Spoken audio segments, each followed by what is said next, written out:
Olá, sou Pedro Alexandre e eu e minha equipe, composta por Calma Vinícius, Maria Letícia e Roberta Júlia, iremos fazer uma análise do documentário Memórias Femininas da Luta contra a Ditadura.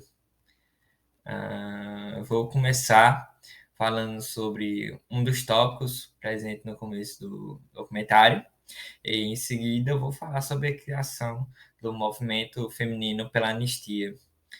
Falando de modo geral sobre a participação das mulheres, a participação das mulheres na luta contra a ditadura no Brasil foi marcada por essa dor característica que, de uma certa forma, as impulsionou a se envolver ativamente na política, na resistência política, no caso. Essa dor, no caso, é a dor de ser mãe, irmã, filha e ter a incerteza de que vai ver os seus familiares novamente, no caso.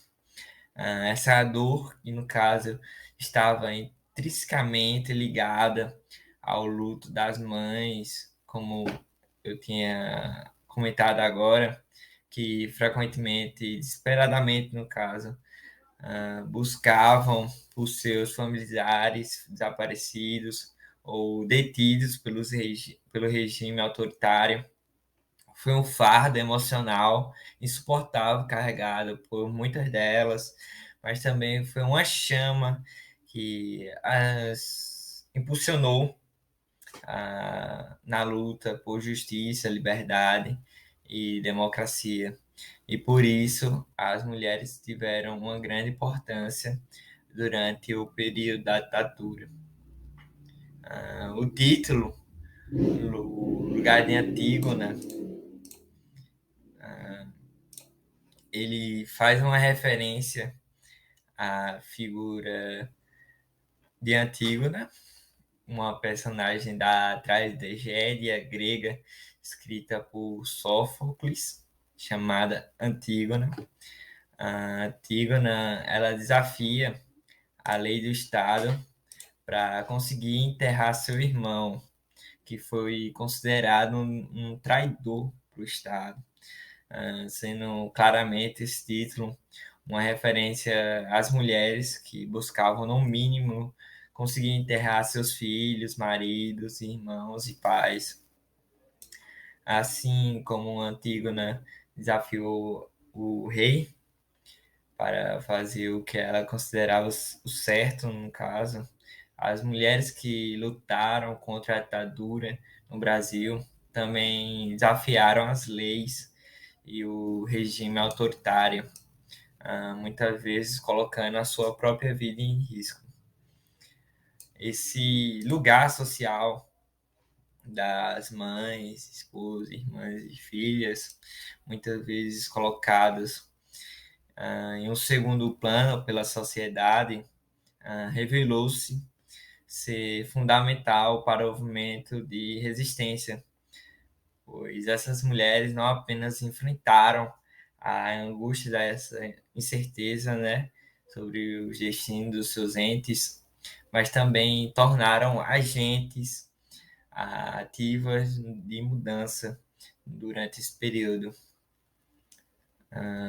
Falando agora sobre um dos relatos presente durante o documentário, que é da Vera Paiva, que é uma psicóloga, professora do Instituto de Psicologia da USP, que ela é filha do deputado Rubens Paiva, que foi bastante participativo durante essa época.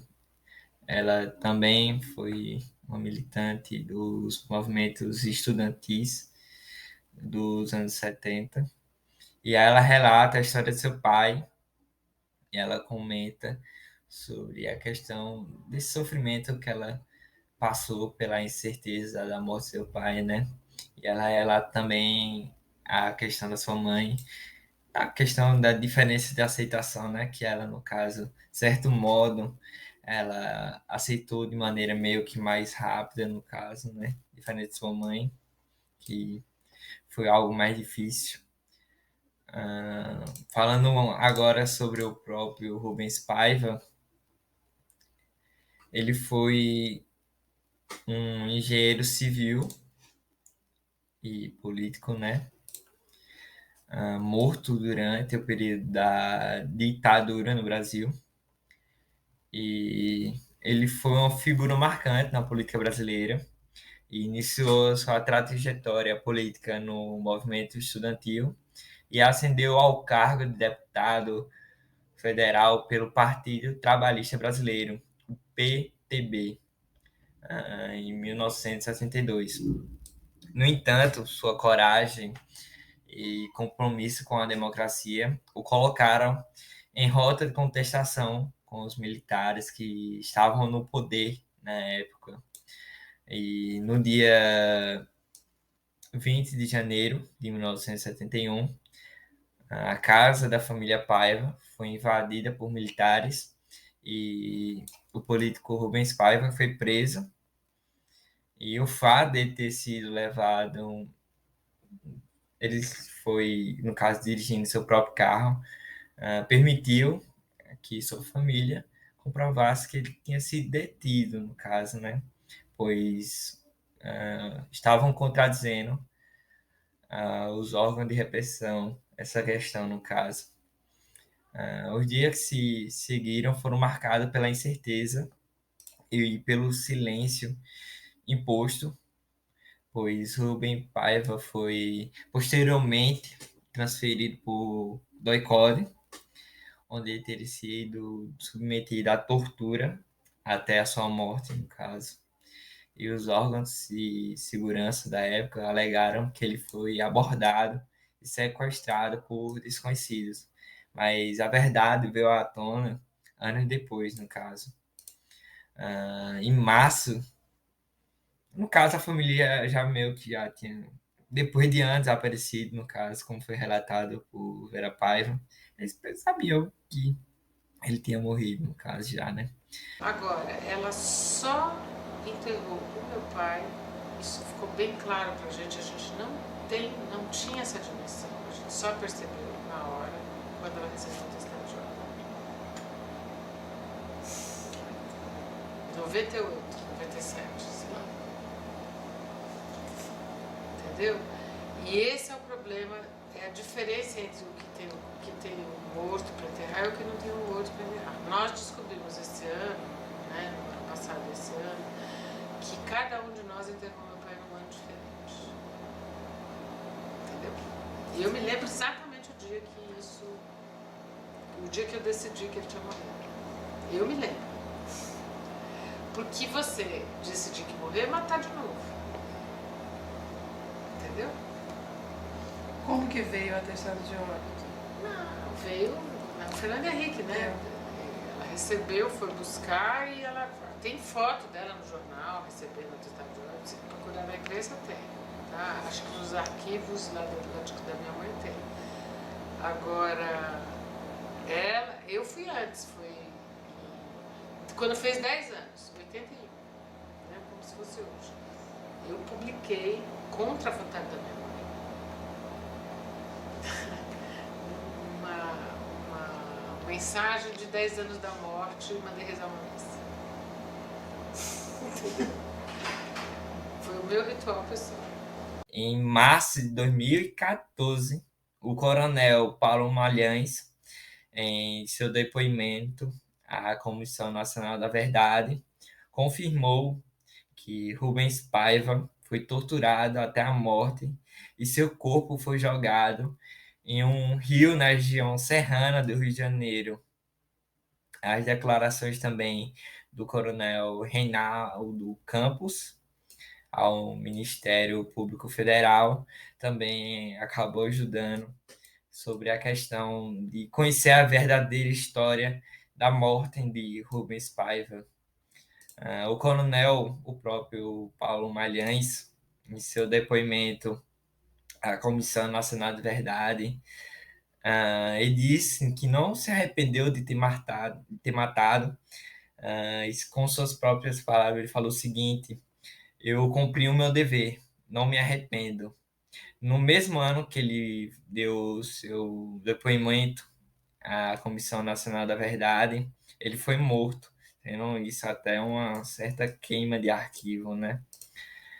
A família, no caso do Rubens Paiva, é apenas um exemplo de várias que continuam buscando por justiça e esclarecimento sobre o desaparecimento de seus familiares, mantendo viva a memória deles que sofreram durante a ditadura. A Comissão Nacional da Verdade, em seu relatório final, eles reconheceram que cerca de quase 134 pessoas foram mortas ou desaparecidas entre 1964 e 1988. Dando continuidade, a gente traz agora o relato de Magda Neves, que é uma das fundadoras do Núcleo de Estudos e Pesquisas sobre a Mulher. Ela é uma professora universitária e ela foi uma das integrantes do movimento feminino pela anistia. Aqui em 76. O movimento Em feminino pela 75 anistia. foi o Ano Internacional da Mulher, né? Que então abriu, colocou o tema da mulher como debate, né, internacional pela ONU, né, e tal, etc. E a Terezinha Zerbini, em São Paulo, funda o movimento feminino pela anistia. E aí, quando foi em 76, no início de 76, julho, eu não lembro bem, agosto, eu e a Leonora falou assim: ô Magda, tá fundando um movimento pela anistia lá em São Paulo. Vamos começar um movimento aqui? Eu falei, vamos embora, vamos começar.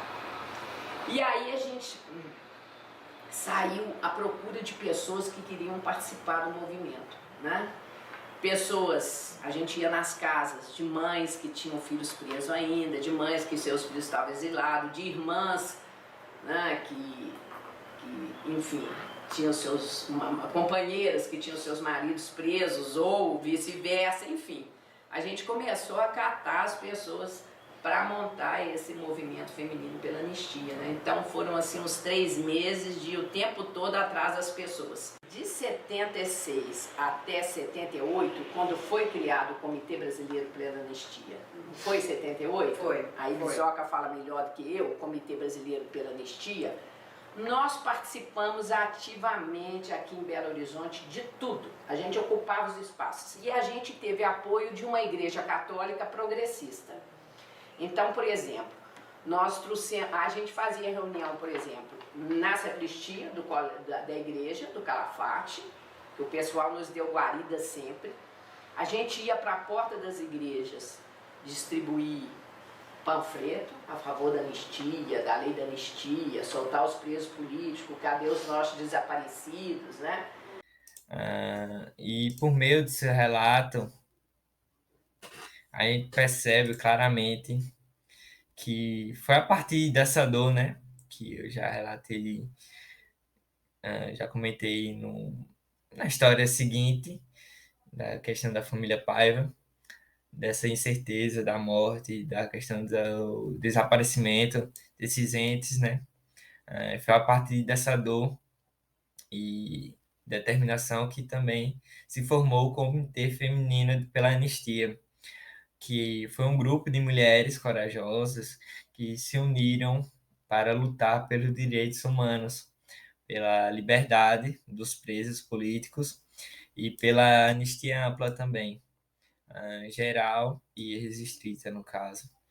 Essas mulheres desafiaram os estereótipos de gênero e enfrentaram riscos pessoais, claro, mostrando que a luta política não era a exclusividade dos homens, pois elas se tornaram defensoras incansáveis dos direitos humanos, transformando sua dor em força para exigir justiça e democracia nesse país.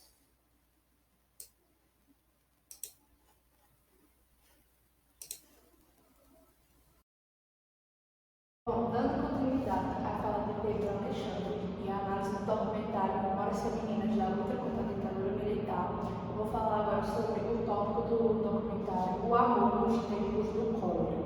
Primeiramente, né, cólera foi uma doença que é uma doença, na verdade, que é causada por água não tratada, quando a gente bebe essa água não tratada e acaba desenvolvendo uma bactéria que leva muitas vezes à morte. Então, esse título ele faz relação com outro título de um livro, de Gabriel Garcia Marques, O Amor nos Tempos do Cólera, de 1985, onde o autor vai falar sobre um romance na transição aí do século XIX e século XX, e vai falar sobre esse amor que enfrentou muitas dificuldades. Outra coisa importante é falar sobre o termo, o cólera ou a cólera, né? Que dependendo do artigo que acompanha essa palavra, ela vai ter significado diferente. Por exemplo, o cólera vai se referir à doença, já a cólera vai se referir à guerra, à raiva, à fúria. Então, e esses dois termos são explicados no livro de Geoffrey Marcons de Rezende, de 1997. O livro se chama O Cólera e a Cólera. Enfim, então, esse título, O Amor nos Tempos do Cólera, ele tem esse nome porque as mulheres vão falar justamente de como foi as relações sociais, afetivas, mantidas no tempo da ditadura militar, no exílio, com a clandestinidade, como a relação familiar com seus vizinhos, com seus amigos foram mantidas, né? Já que elas precisavam manter segredo e fingir uma vida normal, que não seria de uma pessoa militante. Bom, dando continuidade, né, trouxe aqui como primeira parte desse tópico as relações sociais com vizinhos e a saúde. A primeira entrevistada foi Clara Caff, que era mulher, ela é mulher, né, do falecido Carlos Marighella, que foi fundador da ALN e fazia parte do Partido Comunista, e já antes do golpe da ditadura eles eram perseguidos. E ela foi uma das primeiras mulheres a ter seus direitos políticos do Brasil perdidos, ou seja, ela já começou a ser perseguida desde o princípio, desde 1964. E ela fala que sua vida mudou totalmente, que ela precisou viver em vários lugares, que os nomes eram vários, que ela teve várias identidades e que as relações dela com a vizinhança não podiam ser tão afetuosas, porque poderia acabar descobrindo alguma coisa e não podia, né, já que ela era perseguida.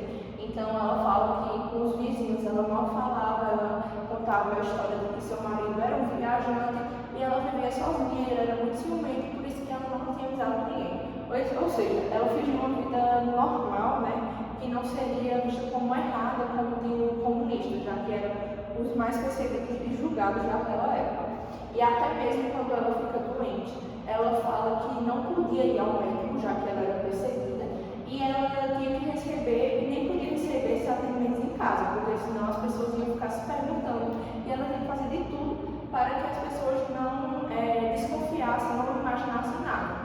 Então ela conta que quando ela ficava doente, ela tinha que entrar em contato com seus amigos, né? Ela tinha um amigo farmacêutico que ajudou ela no período que ela ficou muito doente e pediu para que ela fosse escondida até a casa dele. Então ela não podia, né, como eu falei, receber nenhuma ajuda médica. E vou mostrar um trecho em que ela fala isso para que possa ser melhor perceber, né, como era a situação.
a família, como era essa relação.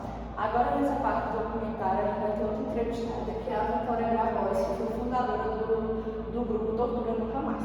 Vitória Grabois, ela conta como foi sua vida com seu filho e com sua mãe na clandestinidade. Ela fala que viveu 16 anos de clandestinidade, né? Ela entrou com 26 e só saiu com 36. E ela fala como foi difícil, não só para ela, como seu filho, que era apenas uma criança, viver e lidar com tudo isso.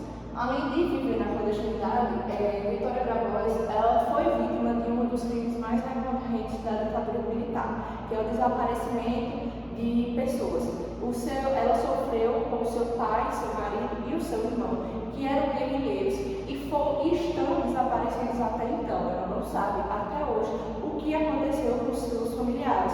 Se estão mortos, ela não teve direito nem de enterrá-los dignamente. Então ela conta, isso em uma entrevista do site Metrópolis em 2022, que foi o ano que morreu o coronel Corrói, que foi o grande responsável por tudo isso. E ela conta que mais um torturador morre impune nesse país, um dos maiores algozes do Araguaia, que era onde os familiares dela eram guerrilheiros. Um homem que prendeu, torturou, matou, desapareceu e ocultou o cadáver de Araguaia. Nunca foi para o banco do réu, nunca respondeu ao processo por lesa humanidade. Ou seja, ela fala que esse coronel foi responsável por tudo isso, não sofreu nenhuma pena até hoje, porque 2022 foi um ano atrás. E além disso, ela fala que devido à clandestinidade, quando ocorreu isso com seus familiares, ela não soube. Ela só soube muito depois, pós a anistia, que foi quando ela pôde voltar para o Brasil, que foi em 1980. E além de tudo, ela fala de como isso é doloroso para o seu filho, porque ele é apenas uma criança. E muitas crianças sofreram com seus pais que eram militantes, porque eles na verdade não tinham nada a ver, mas também pagavam por isso, porque os ditadores, tanto com mulheres grávidas, eles faziam de tudo para que as grávidas não tivessem filhos, porque seria mais um comunista, e também eles maltratavam, torturavam ou colocavam as crianças para serem adotadas em outros lugares, eram exilados e colocados até como minis terroristas, que eu vou falar mais adiante sobre isso, como foi a vida dessas crianças, filhas de militantes na ditadura. No terceiro tópico, vou falar sobre os filhos da clandestinidade e vou usar como referência o livro Infância Roubada. É uma referência por fora do documentário, mas que tem relação, porque como eu falei, a Vitória Grabois trouxe o seu filho com uma pauta, porque ele também sofreu, também foi vítima desse amor nos tempos do cólera, a relação do seu filho, a infância, a formação da personalidade das crianças nesse período foi conturbada, porque essas crianças não eram crianças comuns que podiam brincar na rua ou algo do tipo. Então imagine como fica a mente de uma criança, já que é na infância que a gente começa a formar a nossa personalidade. Imagina como é a vida de uma criança que não tem sua identidade definida, que não tem um único nome. Se isso é cruel para essas mulheres adultas, imagine para essas crianças. Então eu trouxe aqui alguns trechos do livro Infância Roubada e trouxe em específico essas três crianças, que elas vão ter suas cartas nesse livro, Infância Roubada, além de mais outras 44 crianças que relataram como foi sua vida no exílio. E essas três, principalmente, eu falo delas porque elas tocam bastante essa questão da identidade. Bom, aqui tem Zuleide, Ernestina e Luiz Carlos. Zuleide, ela tinha apenas 4 anos, Luiz Carlos 6 e Ernestina 9. Bom, essas três crianças, elas foram vítimas da clandestinidade, foram vítimas da ditadura militar, viveram fortemente aquilo por conta da sua tia, que era chamada de tia Ernestina, só que ela era a avó deles, que era do Partido Comunista e era militante. E essas crianças vão falar, hoje já adultas, elas relatam no livro Infância Roubada, como foi difícil para elas viver sem identidade e como foi quando elas foram presas. Não sei se vai dar para perceber, mas na figura, na imagem, tem o DOPS, que era a Delegacia de Ordem Política do Brasil, onde prendia e exilava as pessoas. Nesse momento aqui, o Luiz Carlos, ele conta que eles estavam sendo fechados para serem exilados no país e ser expulsos. e ele conta que eles foram ditos como mini terroristas. E aqui eu trouxe um trecho que aconteceu de crianças realmente sendo taxadas de terroristas como se a gente fosse perigo para a sociedade. Crianças foram torturadas de fato, isso aconteceu no Brasil, e foi roubada a página 131. Ou seja, as crianças também não escaparam disso. Em muitos relatos de muitas mulheres que estavam grávidas na ditadura, fala que escutavam quando estavam sendo torturadas, que precisavam que matassem a criança para não ter mais um comunista no mundo. Como eu disse, eles evitavam de qualquer forma a chance do comunismo se proliferar. Então eles maltratavam realmente as crianças. E a história de Zulei e Luiz Carlos eles foram separados, Ernestinho ele era o mais velho, então ele foi mandado para um lugar onde ele foi realmente maltratado. O Luiz Carlos ele relata isso. A Zuleide e o Luiz Carlos, como eram mais novos, eles foram mandados para uma casa onde tinha muitas crianças que pareciam que estavam ali para ser adotadas. Só que depois eles são enviados para São Paulo porque a avó dele vai ser exilada. Então ela só vai ser exilada se for com as crianças. Ela mesma falou isso no livro. E aí eles voltam para lá e se perceber aqui na imagem, tá o símbolo da DOPS, que era a Delegacia de Ordem Política dessa época da ditadura, onde ela fichava essas pessoas que seriam exiladas, que cometiam crime político. E aí eles, junto da avó deles, foram exilados. E nesse momento eles já tinham outros nomes. É tanto que o Luiz Carlos fala que o nome dele já passou a ser João Carlos, já não era o mesmo. E aqui ele conta que são os documentos dos DOPS que dizem que eram os terroristas. Tiraram nossas digitais para caso retornássemos ao Brasil. Já saberiam. Se retornássemos para o Brasil é porque iríamos fazer guerrilha, como teve companheiros que voltaram e foram assassinados. Então fomos banidos mesmos, exilados. Então apenas 3 crianças, inocentes, que não sabem nada, apenas sabem que a situação é de perigo. Ele mesmo fala que mesmo sendo criança, eles tinham noção que aquilo era perigoso. Não sabiam do mais profundo, do mais cruel, porque isso era dos adultos. E aí, mesmo assim, eles eram tratados como terroristas e eram exilados do país. E aí, eles foram fichados e exilados por já com outras identidades. O Luiz Carlos, ele relata que eles teve tantas identidades que demorou para eles saber qual era o verdadeiro nome. E aí, aqui nesse trecho, ele fala que eles foram para Cuba, Nós fomos muito bem aceitos, mas não éramos cubanos, éramos brasileiros e estávamos com muita vontade de voltar para o Brasil e reencontrar as nossas identidades. Até hoje eu não achei minha identidade. Infância roubada, página 77. Nessa mesma página ele fala: recebi a certidão de nascimento em 1980, como eu já falei, pós a lei da anistia. Foi quando preparamos toda a documentação para retornar ao Brasil. Até então eu tinha uma confusão de nomes. Eu não sabia mais qual era o nome, se era João Carlos, se era João Carlos Dias, se era Luiz Carlos Dias. Então ele fala sobre essa questão da invisibilidade e da confusão de nomes que essas crianças desde novas já tinham. Então, além de tudo, eles demoravam muito para ter um documento, um certidão de nascimento. E a certidão de nascimento é que faz a gente ser alguém. Então, praticamente, essas pessoas eram invisíveis. Elas viveram muito tempo da vida invisível. E ele fala muito forte que até hoje ele não achou a identidade dele. Isso é muito pesado. Então, como eu falei, imagine como fica a cabeça de uma pessoa que teve sua personalidade formada sem ter uma identidade, sem saber quem realmente era. Quantos impactos isso causa no psicológico dessas pessoas.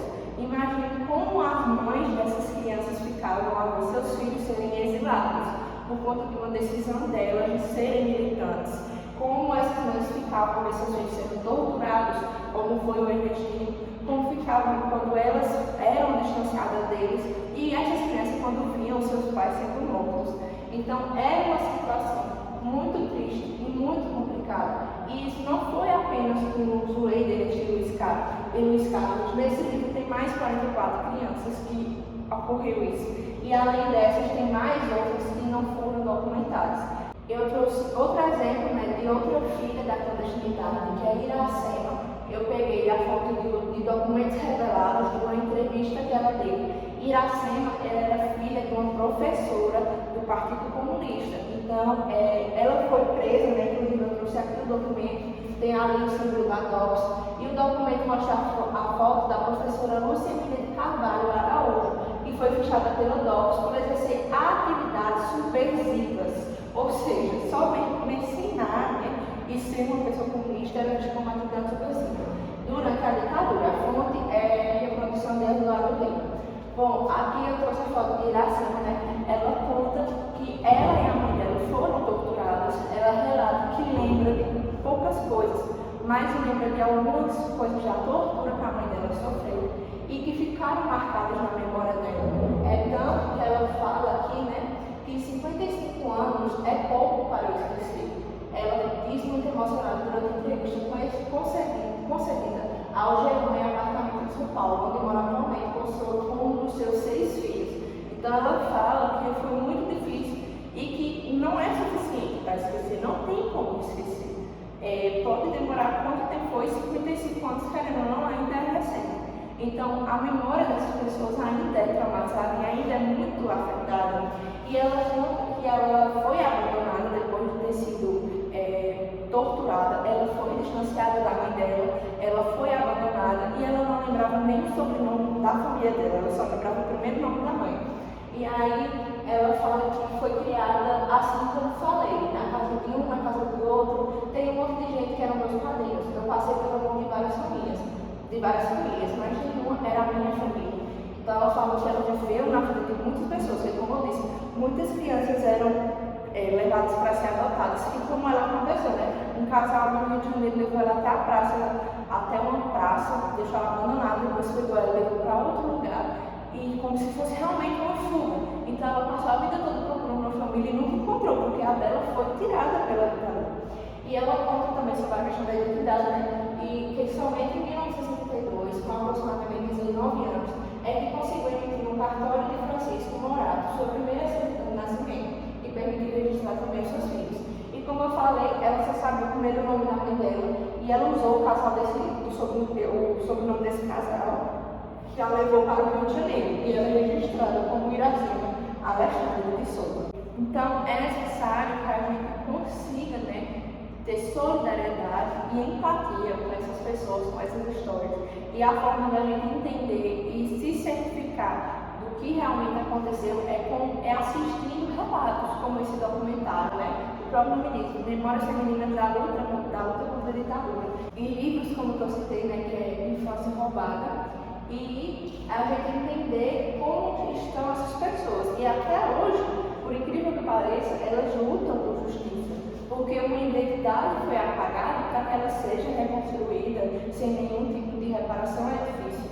Então você tentar reconstruir sua identidade, sabendo que tem parente seu desaparecido, como a Vitória Grabois, saber que não lembra nem o sobrenome da mãe, como Iracema, ou então como o caso dos 3 meninos, né, do João Carlos, que foi separado da avó, precisou da dona várias vezes, e até hoje tenta reconstruir sua identidade. Então essas pessoas precisariam de uma grande reparação histórica para superar todos esses traumas, ainda mais porque muitas delas eram apenas crianças nesse período.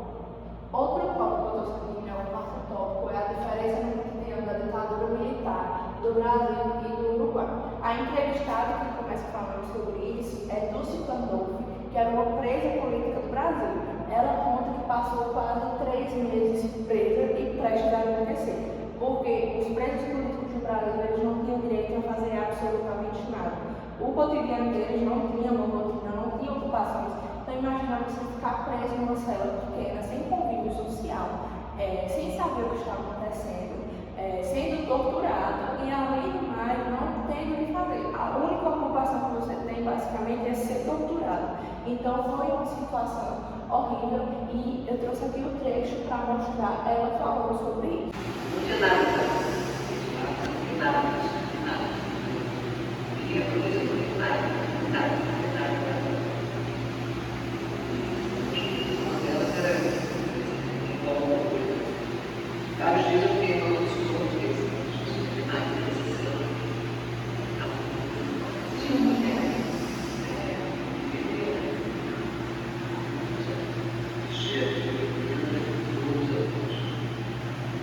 Isso também, eu acho que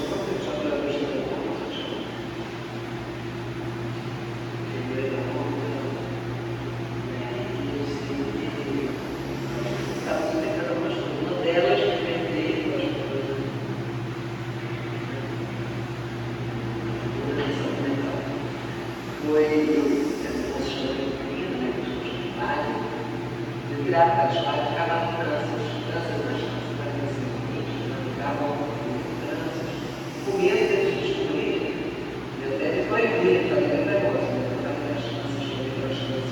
Diferente do que aconteceu com Dulce, né, aqui no Brasil, e do que ela relatou em seu texto de documentário, a gente tem a Flávia Schilling presa, como presa política também no Uruguai. A Flávia, ela era uma estudante de medicina, só que ela abandonou seus estudos e foi fazer parte do grupo militante Tupamaro e se tornou clandestina desde 1972.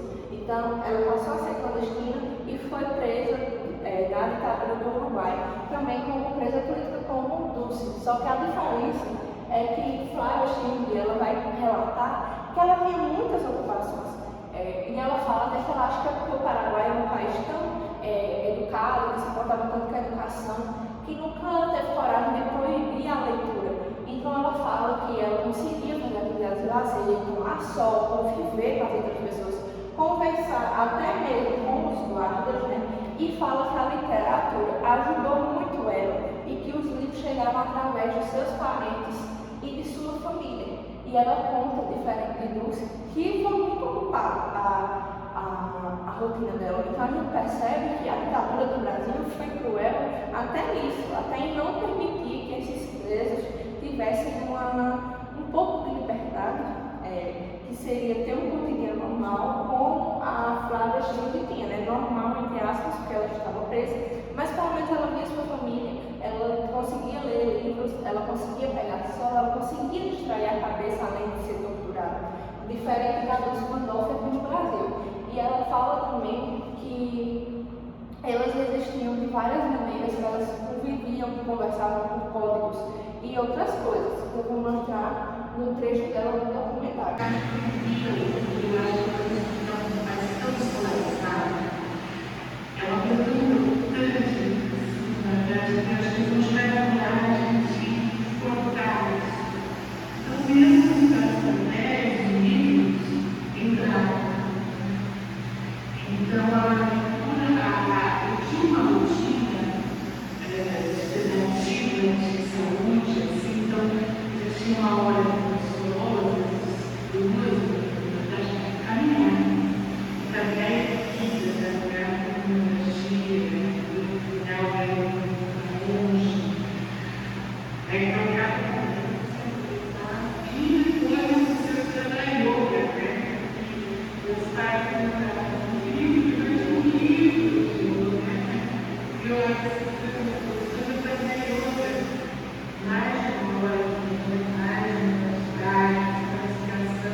Diferente do Brasil, né, a Flávia ela fala que tinha visita dos seus familiares, enquanto aqui no Brasil as pessoas viviam de forma clandestina, justamente para tentar não serem também presas.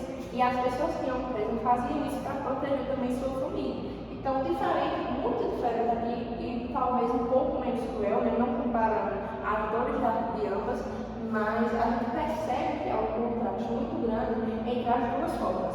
Outro ponto que Flávia toca é que os guardas que ela conversava, tinham uma certa curiosidade em saber se realmente eram as mulheres que estavam ali porque queriam. Muitos colocavam a mulher no lugar de vítima e diziam que elas estavam ali por conta do namorado, ou então porque estava atrás do esposo, porque foi eles que pediram, foram atrás dele. Tentavam tirar a mulher do seu protagonismo. Mas ela fala que ela sempre ressaltava que não, que elas estavam ali porque acreditavam numa causa e defendiam aquela causa, que elas eram militantes e protagonistas, não eram vítimas.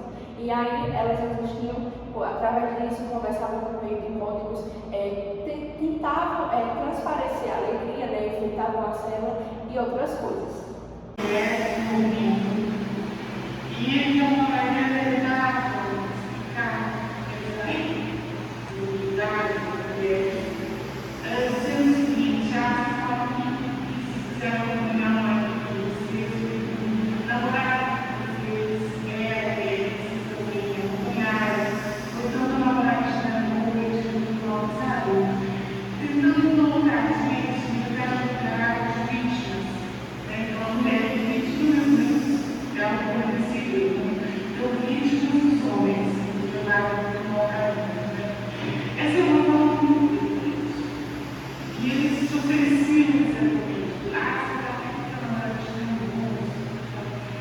E para nós, é uma coisa muito natural, que existiu muito essa fala.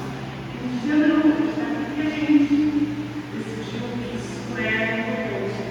A gente está com isso que a gente acredita na luta certa. Então a gente buscou muito legitimamente esse lugar de a gente não se fortalecer, né? De esse é um movimento um pouco dessa questão forçada, de mostrar que se de uma mulher, de toda a mulher, as poderes, né?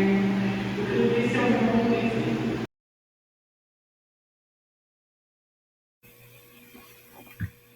Então, os movimentos feministas naquele tempo, naquele momento de repressão, traduzia a rebeldia das mulheres ao identificarem sua situação de subordinação e a ausência da igualdade, né, que não havia naquele tempo. Tanto as mulheres como outras minorias não tinham espaço para reivindicar os seus direitos. Direitos esses como o direito ao divórcio, o direito ao trabalho, a participação política, direito à educação, que, querendo ou não, são direitos básicos, né? Então, essas mulheres, elas iam para as ruas lutar a favor desses direitos, naquela época da ditadura militar, e até hoje. Segundo Madalena, militante feminista, integrante do Fundo Social Elas, que aparece no finalzinho do documentário, ela fala que algumas bandeiras evoluíram, só o aborto que foi a única que não evoluiu desde aquele tempo. Mas a questão da violência, houve uma evolução comparado também àquele tempo, né? Não que hoje não tenha violência, porque todos os dias a gente escuta, vê nos jornais casos de mulheres que foram violentadas, estupradas, né? Tentar comer a questão da violência doméstica. Então, assim, comparado àquele tempo, teve uma evolução, porque naquele tempo era pior. Mas ainda tem violência, sim. E aquela época da ditadura, os movimentos das mulheres eles se organizavam em cima de jornais, como o Brasil Mulher, que era um tipo de jornal, Nós Mulheres. E, segundo Madalena, ela diz que hoje não existe mais essas imprensas, né, esses jornais, no qual elas se organizavam. Porque nós vivemos também hoje um tempo mais tecnológico, de internet. Então, assim, hoje existe mais publicações. Essas mulheres, elas interagem, a gente vê mais notícias delas através da internet, das publicações, Instagram, e não mais em jornais, né? Como era naquele tempo. 2006, Lula, e agora tem a lei do feminicídio. Então, nessa área, eu acho que se avançou, pelo menos, na questão das leis. Mas a questão é muito mais da educação, né? E, Madalena, uma coisa, na época da ditadura, o movimento de mulheres se organizava muito em cima de alguns jornais, como o Brasil Mulher, o Nós Mulheres, depois o Mulherio. Então, eu queria fazer duas perguntas. Primeiro, se existem se ainda existe esse tipo de imprensa, se você poderia nominar algumas para a gente, e também como que então hoje esse movimento se organiza? Não existe essa imprensa, existe na internet. Existe muita coisa na internet. Estamos em tempos de internet, não existe mais imprensa, existem publicações. As organizações que podem, né, quando conseguem, fazem publicações, seus seminários, seus temas, né, de debate, publicações, N publicações.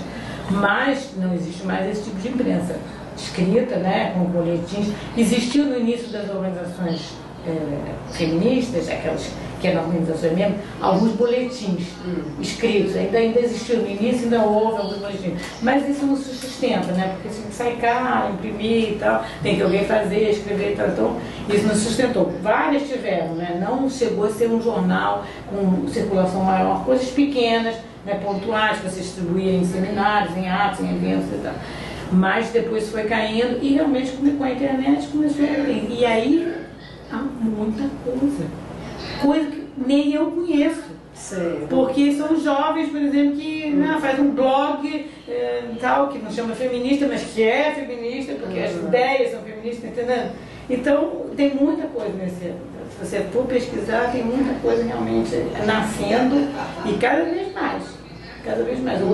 Houve uma espécie de um boom recente da questão do feminismo como a ideia. O que cada uma acha que é feminismo, aí varia. Porque está chegando gente nova. E cada um acha que feminismo é alguma coisa.